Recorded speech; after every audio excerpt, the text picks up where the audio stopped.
Hello, family. Ohana, Soul Dr. Nick here. What do I no longer believe to be true? What do I no longer believe in? These are questions that Dr. Jack Cruz has invited us to ask at the end of the year and reviewing. And this is what I want to dive into a little bit on this video on December 31st, 2025, just before we turn in the new year. And what I take a look at is not just what I no longer believe intellectually, because there's that component, but what do I no longer believe that I'm actually showing and demonstrating in my life?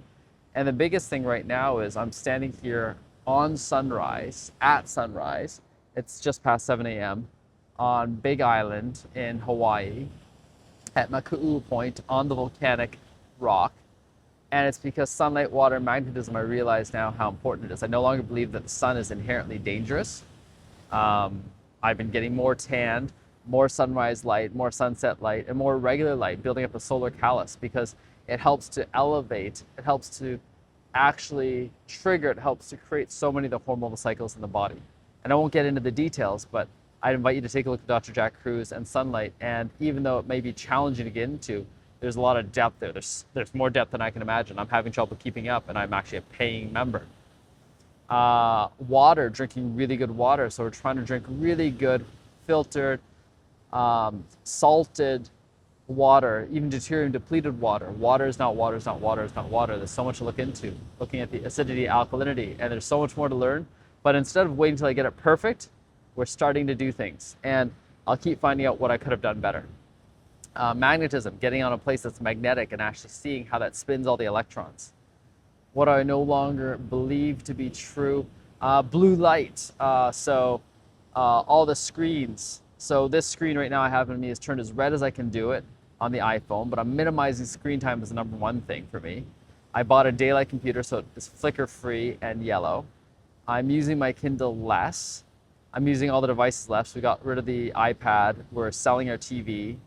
The indoor LED lights and all those things that are more blue, more flickery, and fluorescent lights, we're trying to both minimize, use it less, or turn it off, or change it if we can. It's hard to figure out how to get incandescent light fixtures again. So looking at homes, it's really challenging actually. We put up filters on our lights, all this stuff, but I can see how that's the issue.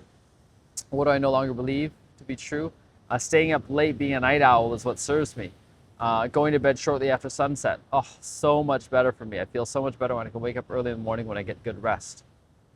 No longer believe true that I don't have fears. Oh my God, I thought I was like, oh, my beloved, she's got so many fears. And then I realized it's just a reflection of mine. I woke up a couple months ago completely scared of the dark again. And I realized these fears have been buried. They're waiting for the time when I'm ready to reintegrate them. There's so many things to be reintegrated. What I no longer believe to be true, that there's a right breath work. I'm learning about a different kind of breath work right now, breath alchemy from Bob Frizzell. 82 years old now today, actually. And realizing how beautiful it is to find another integrative breath and realize that what I was doing before wasn't right, wasn't wrong. It just is one pattern. And if it can serve, great. And if it's not the right tool for the job, great. That everyone needs the same kind of prescription, whether it's hot food, cold food, no water during dinner, different medicines, breaths, modalities. I realized everyone has their own bespoke stuff, and finding that formula, I may not always be the best at finding all the pieces of the formula, but there are people who can do that.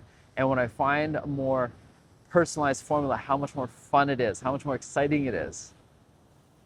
What do I no longer believe to be true? That money or fiat money, the dollars, the Canadian dollars, the American dollars, store their value. As I finally learned about, oh my God, they've lost so much of the value of my lifetime, probably over 90 to 95 to 99% of the value of each individual dollar.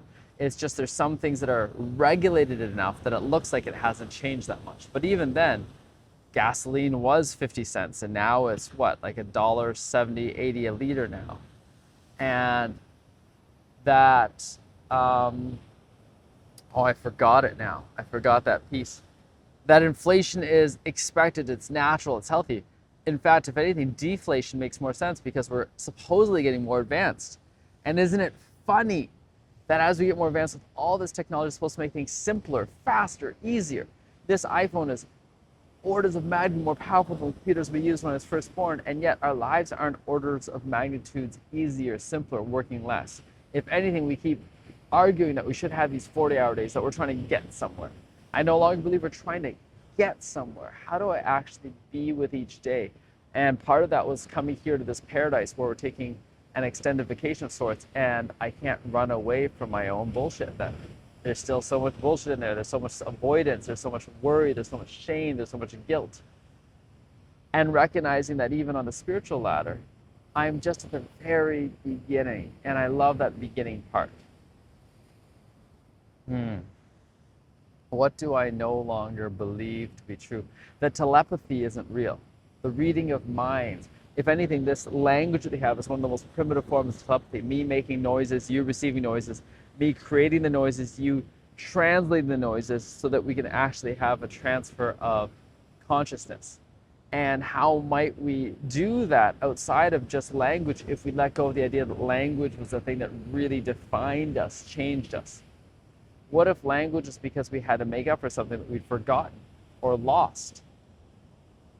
Really believing, what I no longer believe true, that we're alone in this universe. Even though I can't say I've had contact in the way that I thought it's supposed to be, like ET or something else like that. There has been contact of knowing, and every single thing that I'm reading and remembering, it's like, what do you think? God, of all the things they did, was created a giant universe that was completely empty and void except for us, and that we're the highest things on the ladder? Hilarious. Hilarious. Hilarious. That nonfiction is more important than fiction. I'm balancing it out by reading more Ted Chiang, Patrick Rothfuss, rereading books that I've loved, and seeing the deeper layers of understanding there's different ways of looking at language, of money, of things. So these world creators have created something really miraculous in helping to bend and modify the brain. What I no longer believe in, that paradox is a bad thing. If anything, I play with paradox so much, with the dichotomy, with holding so many different ideas without having to see anything as truly true. Just being able to listen to it in the first place. How ridiculous some of the ideas sound or may have sounded in the past. Now it's like, oh yeah, of course. What do I no longer believe to be true? That EMF, electromagnetic frequencies, are not dangerous, non-native. And looking at all these 5G towers and everything else around us, getting bathed in it constantly, how do we step outside of it? And that was stepping outside of being in the greater Vancouver area. It was so dense. And it was getting over to Hong Kong that showed me how dense could be. It was so much more dense than I'd ever seen. And now coming out here, how much less dense. There's other things that are here still. It's not perfect. And it's a stepping stone. Would I no longer believe it's true that family can't be chosen, that it's not important how we spend our time? This year was all about spending a week at a time, at least with people that we really love, and what might be possible with that. Because then we actually get to the depths of different conversations, the depth of different discussions, the depths of knowing, the depths of the discomfort of spending that much time together. And we've done that with different friends, different family members. We've even done that back in PI with my parents for doing their 50th anniversary vows. And that was true too, that in a deep, lasting, loving relationship, that there isn't deep disagreement. And it actually just came up again recently. My beloved and I disagree on how to handle cars. And even if we disagree, we can still support as much as we can each other in our decisions and not stop each other. And that's the thing I realized, it's when I stop, that's what feels the worst. When I feel like I don't have control over something. And that's when it feels the worst. And it's practicing being with that. All right, there's so much more to talk about, but I want to drop a few hints. And this has already gone long enough. Contemplate, what do you no longer believe to be true? If you're willing to share it out loud, great. Oh, that I'm a liberal or a Democrat or a Republican or a conservative or a green or anything else like that. Recognizing that all the political parties are playing by similar playbooks. Not to be defeatist, but to just notice the different ways I'm being pulled and dragged and where do I really want to serve and spend my time and energy. All right, a lot of love. Ciao for now.